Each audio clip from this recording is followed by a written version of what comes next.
रवैया थम गई मंदार मिली। बचपन से ही बड़े भाई ने हम सबको पाल के बड़ा किया है, बहुत दुख होता है। तलक आंधियां पानी संग बड़ी। भाई मेरे लिए लड़का ढूंढ रहे हो क्या? अगर मैं चली गई तो आपको कौन देखेगा? इन पैरों के नीचे हो भूमिया। तेरी शादी होगी, बच्चे होंगे, तू बहुत खुश रहेगी, तो ही हमारा एक परिवार बनेगा। तेरी जमीयत को ये कारवां चल रहा।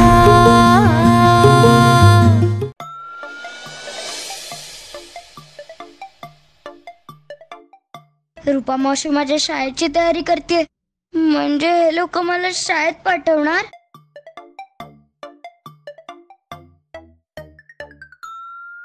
पण मला शाळेत नाही जायचंय. शाळेचं नाव काढल्यावर मला खूप भीती वाटते. हे त्यांना कळत का नाही?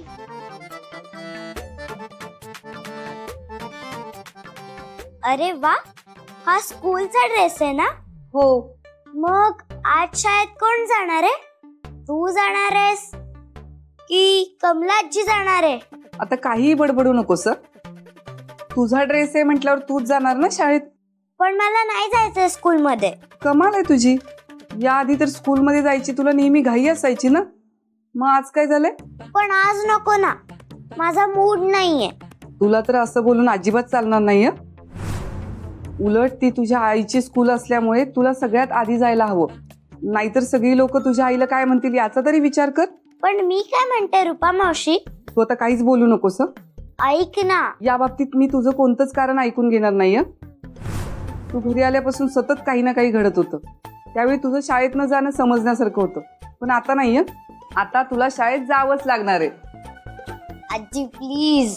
रूपा मावशी बरोबर बोलतीये, तुला आता शाळेत जावंच लागेल. ठीक आहे, पण आता तुम्ही सतत शाळेचं बोलू नका ना. आईने जर हे ऐकलं तर ती इथे येऊन बोलेल, हे काय बेटा, तू अजून तयार नाही झालीस?